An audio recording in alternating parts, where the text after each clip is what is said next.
It started off as an ordinary day. September 20th on a Friday, doing what he does best, functioning in his love language, an act of service.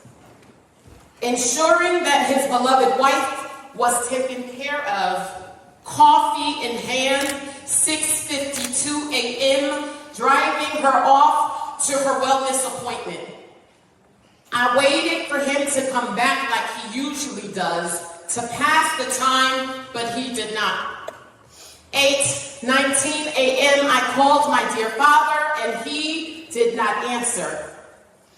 8:22 a.m., I called again, and still no response. Now it's 8:24 a.m., I finally receive a call from my mom. The sound of her voice is alarming. Screaming in pain and agony, she musters enough strength to utter, "Tamar, something happened to Toto." Her voice quivering, I could sense her body shivering, she goes silent. Screams and sirens heard in the background. Now I'm talking to a complete stranger. "What happened to my father?" She responds, "The paramedics are working on him. We have your mother. Just get here safely." With little to no information, I call my sister immediately. "Kathleen, something happened to Toto." In a panic, she painfully screams, while remaining focused simultaneously, ironically. On this particular day, she was running a little behind, and just so happened to be close by. She shouts, "I'm around the corner, bye." Click. She makes it in time, able to comfort our dear mother, all while still processing what is going on with our precious father. She catches a glimpse, while forcefully being restrained, begging that they would assist him, heal him, fix him, do whatever they could for him. From the depth of her soul, she cries out, "Please help my dad." Physically 3 miles away, yet aware that prayer has no barriers, I quickly call on the love and the strength of my work family and make one simple request. Please lift my father in prayer. A 20-minute drive feels like eternity, moving in haste, yet my surroundings seems to be moving in slow pace. I can't get there fast enough. Chest throbbing, feeling like it's going to bust, I finally arrive. Red and white lights flashing and beaming everywhere, I push the crowd.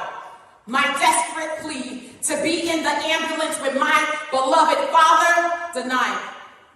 Redirected to a specific location, now racing against the clock. Finally, we reach our destination, Overlook Hospital in Summit. Waiting, heart racing, feet pacing, eyes penetrating through the glass doors, unable to track him, trying hard to maintain my composure. After much confusion, we're now set on a detour, a scavenger hunt that leads to Beth Israel. After much contemplation, we finally are allowed to reunite.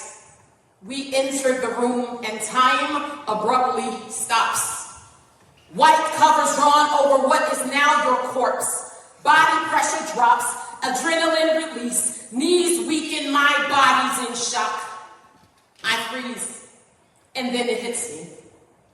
We have just lost our rock. I am now a fatherless child. Never would I have imagined that I could so passionately kiss a corpse. Yet there we were, showering you with kisses and hugs, squeezing your hand while holding on to hope, wishing that somehow Jesus would resurrect you like he did for Lazarus. I stroked your face and you looked so peaceful. You were beautiful, figui bien fait. Your aroma was pleasant. This was the first time in a very long time that I actually got to witness you rest. I wanted to be angry, but I just couldn't.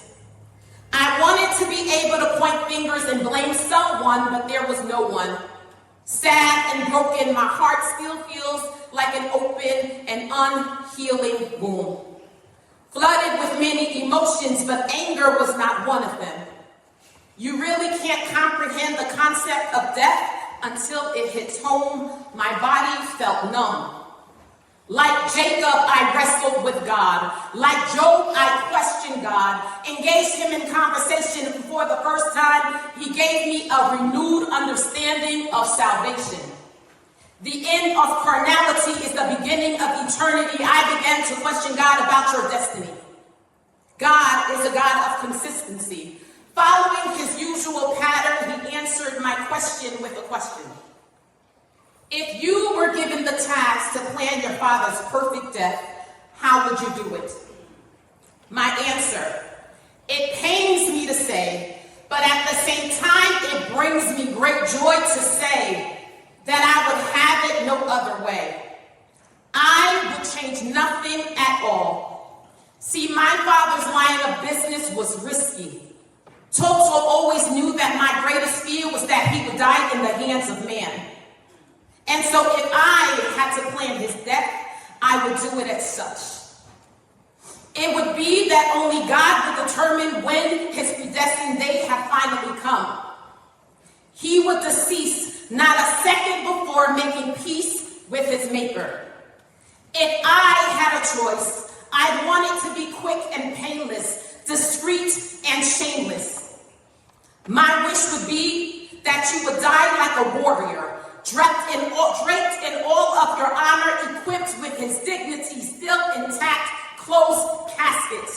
My wish would be that the last faces that you saw would be that of your blood, and that he would know that without a shadow of a doubt, he was cherished, loved, and adored.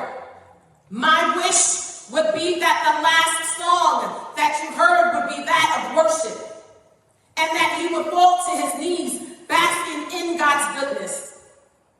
I would have wanted him dying knowing that we loved him down to the very inner of our beings. I would have wanted him knowing that his wife, my mom, was in good hands. I would have wanted him knowing that his hard work and provision did not go in vain. God then silenced me and began to speak. He began to reveal that his death was orchestrated in such that manner. My father's death was a masterpiece. Dreams of a peaceful departure manifested. It was God's plan. Everything aligned and set in place by the Holy Trinity, he assured me. That among all of his many accomplishments, securing his soul was his greatest investment. While man considers a lifespan and past judgment, God only considers the split second that you humble yourself and accept him. Just like that, God's grace is just that great. At the cross, all debt has already been paid. God's grace simply doesn't make any sense, but it's real and never stops being relevant. God began to put things into perspective, and while my heart is broken, my spirit has been empowered. Thank you.